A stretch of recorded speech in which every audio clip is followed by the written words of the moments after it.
Greetings, my beautiful lovelies. It's Emmy. How are you? It's great to see you, and welcome back to yet another thrift store find. If you've missed my previous episodes of thrift store finds, you should definitely check out the playlist.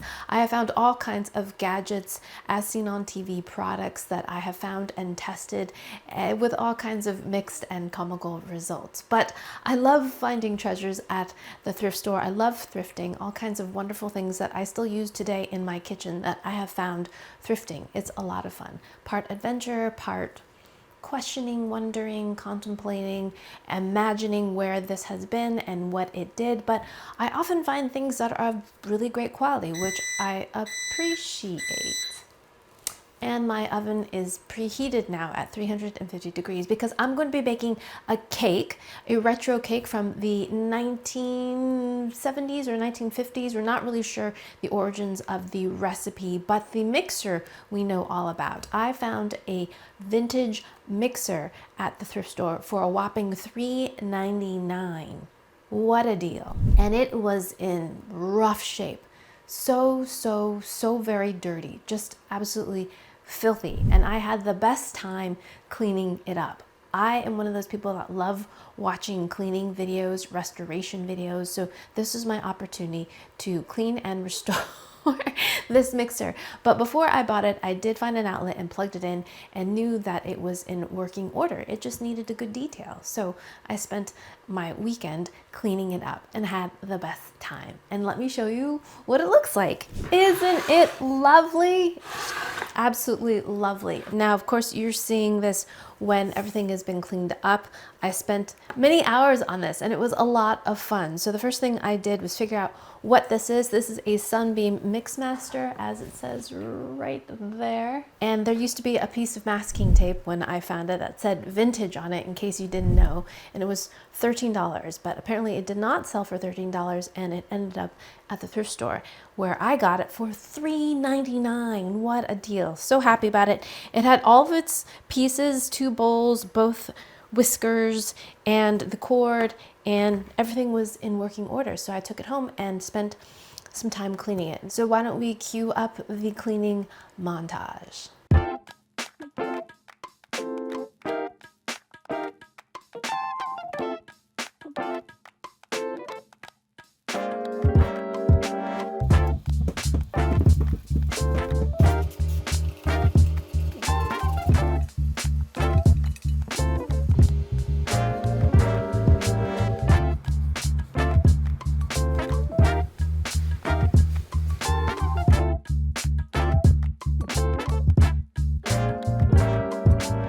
So wasn't that great?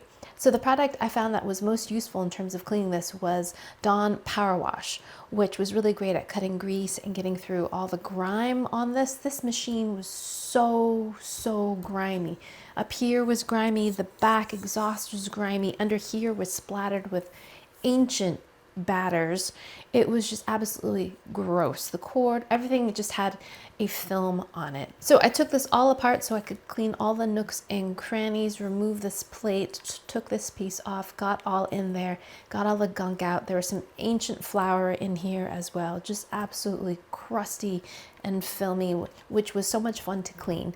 So using my little brushes, I cleaned it all up. But I have to say, the most satisfying part for me was repairing this part right here. There are little increments so you can adjust the power of the mixer, and all of this paint had been removed. Not all of it, but much of it had been removed. So replacing that and rubbing it off and filling it all in was just so much fun. So I had the best time cleaning this, and in my research I discovered that this is a Sunbeam Mixmaster Model 12, and it was made between 1951 to 1959, which you can kind of see in this kind of space age design. It looks like a fuselage of a rocket or a plane, but I love it. And it still works. So I thought today we could do a vintage cake recipe so we can put our cleaned up Mixmaster to work. Alrighty, let's go ahead and get started. Lovelies, I almost forgot to mention that I have new merch with my new logo. I love it so much. It includes t-shirt designs, a sweatshirt, and a tote bag. If you're interested, you can click the link down below. Thanks so much for your support. So let's talk about how this works a little bit. So there's a turntable below here, and it will spin so that the batter will mix as the beaters rotate. Now what I found interesting is that the beaters are different. One is square and one is round, and I think that is to help it spin or help the bowl spin. And here's a detail that I didn't discover until after I cleaned the machine. It was just so grimy it didn't move. But to release the beaters, you turn the handle and it ejects the beaters. Isn't that great? So one is square and one is round. Isn't that interesting? It comes with two bowls that are made out of milk glass. That's the smaller one, and here is the larger one. And depending on which size bowl you use, you can adjust for small or large. So that pivots the entire machine so it can accommodate the appropriate size bowl. Another cool feature of this mixer is that there's a little trigger here. You can pull it, and in theory you could mix like this. This is quite heavy. Everything is metal, so I think this would be pretty tiring after a while to mix something as you would a hand mixer, very heavy. So I doubt I would use it that way, but it does allow for an opportunity to clean it, I suppose. And to turn this off and on, it's got this little turn control right here, which allows you to turn it off and on. But I have to turn my power strip on. I haven't done that in a while. So you turn this little handle back here and it should turn on. And look at that, it does, it works. So great, so that's the slowest setting. And we turn this and it increases. How cool is that?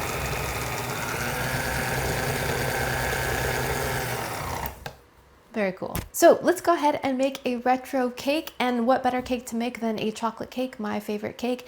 And this recipe is very cool sounding. It's called the Black Magic Cake. Isn't that wonderful? And in the 70s, you could find the recipe printed on the label of the Hershey's Cocoa can. But there's no exact information when this recipe came along. Some references go all the way back to the Depression, so not sure how old this recipe is, but it sounds intriguing and so many great reviews about it. But today I'm going to do a little bit of a twist on it because I found a recipe that uses all the same ingredients, but it includes 1 can of Campbell's tomato soup. Now, I've done a tomato soup cake recipe before. You should definitely check out that retro recipe if you missed it before, but that was a spice cake. Never have done just a straight up chocolate cake. And I would probably have passed on it had I not read rave reviews from Ruth over at Mid-Century Menu. Fantastic blog. Ruth no longer posts regularly, but there is such a great archive of wonderful retro recipes there, including this recipe, which she tested and her husband loved, said it was the best chocolate cake he'd ever had. And I said that's enough for me to try it. So we're going to be making the Black Magic Cake using condensed tomato soup. Let's go. Into the bowl of our mixer, we're going to dump in our flour, and we need 1 3/4 cups of this. So this is going to be a pretty big cake, so there is a lot of sugar. You can make 1 9x13 pan, 2 9-inch rounds, or 1 bundt pan, which is what I'm going to opt for. So lots of sugar.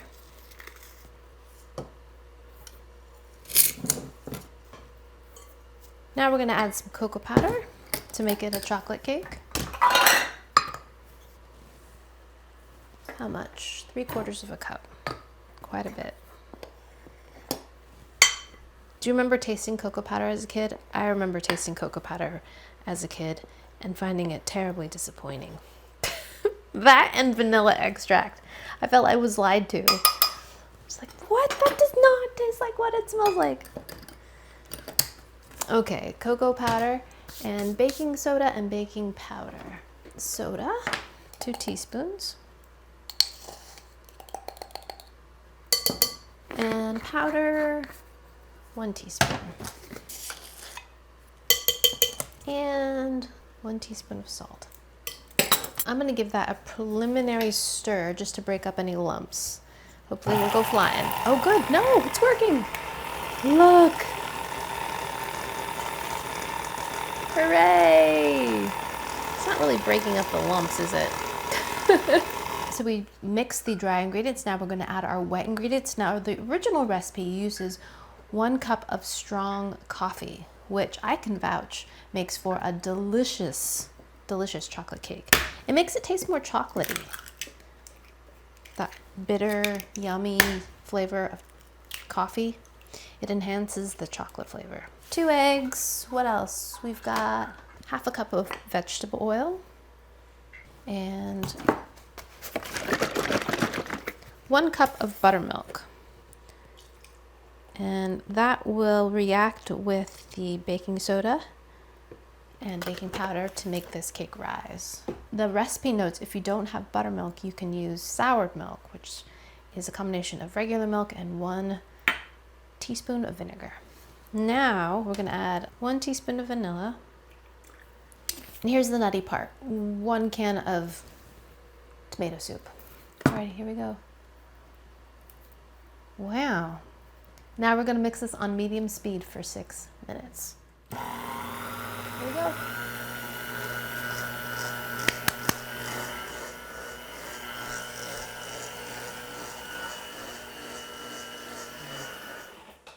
Alrighty, my lovelies, it's been 6 minutes and my mixture is still mixing. It's still alive. Love that. They're just so happy that this 75-year-old machine is still working. How beautiful is that? Now I've got a beautiful bundt pan and I'm going to spray it liberally with pan release. Now we're going to fill the bundt pan. Oop. So got quite a bit of cake batter, but this is a big cake. Okay, so into a preheated 350-degree oven for 50 to 53 minutes or until a toothpick comes out clean. And then we will allow this to cool for about 10 minutes before we invert it, take it out, and then we'll let it cool and then we'll glaze it and then give our black magic cake a test. All right, lovelies, see you in a little bit.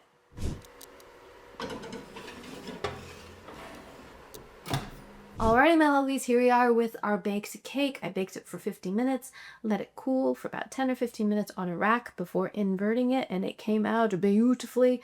I cooled it on a rack, and now we can make our chocolate glaze, and we're going to drizzle on top, and then we can taste this cake to see what a chocolate cake made with tomato soup tastes like. So this is the glaze that is recommended to go with the Black Magic cake on Hershey's website. So we're going to melt this on the low, but this is not low. This is obviously too hot. And then to it, we're going to add 3 tablespoons of water. We just want to melt the butter. We don't want it to come to a boil, it says. Now I've got a 1/4 cup of cocoa powder. I'm going to add that to this, and we're going to stir it to combine, and we want thick, but we don't want it to boil. So I'm just turning off the heat and allowing the residual heat to, yep, that's enough. Wow, look at that. Look at that mixture. So just turn off the heat. You don't want to burn the chocolate. I'm going to transfer this mixture we just made into this bowl. Strange, I have to say. I'm going to pour some, add a splash of vanilla,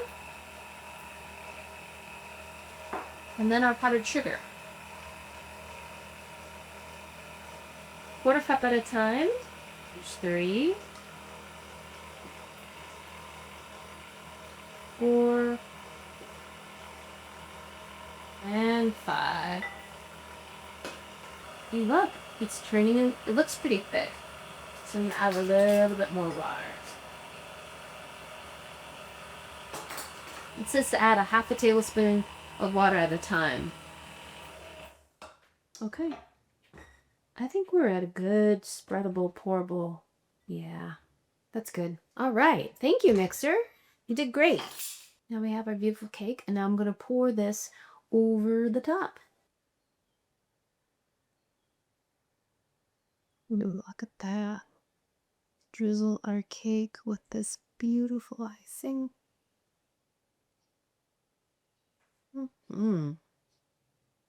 Lovelies, this cake is stunning. Look at that.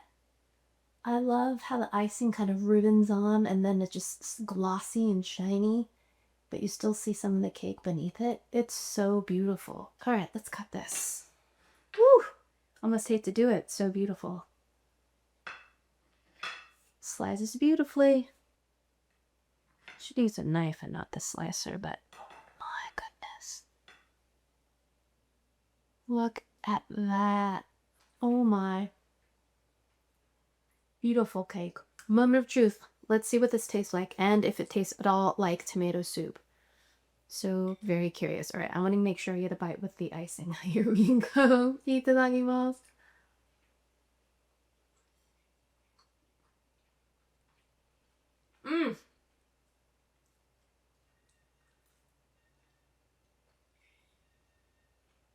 Delicious. Moist, soft, very tender crumb. Chocolatey.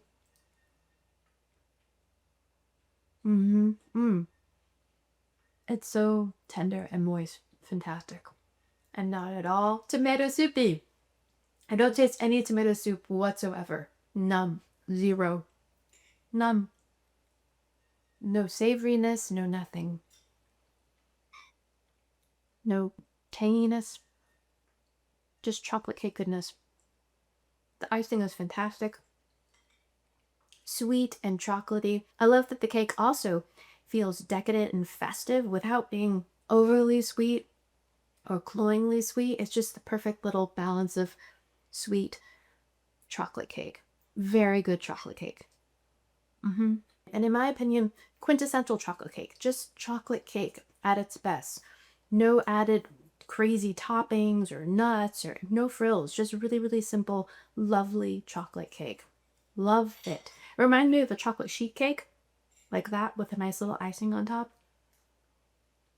Fantastic. I would definitely make this recipe again, and I think the next time I would do the original version that uses a cup of coffee instead of a can of tomato soup, just to see if I notice any difference. But based on the reviews that I've read, it's absolutely stunning, made with the coffee as well.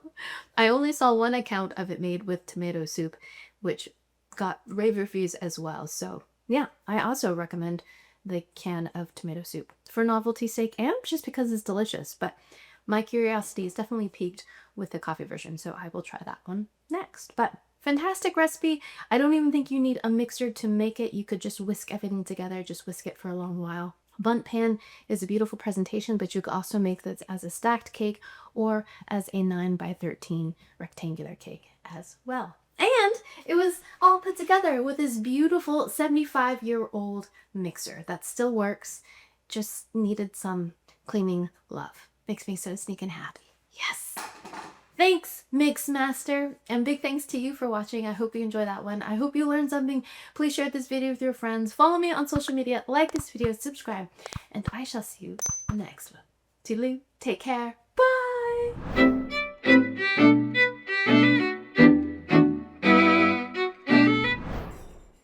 I could have this for dinner. Easily. So good. Oh, just one more bite. And so much better than the Hostess cupcakes. So much better. Hot diggity.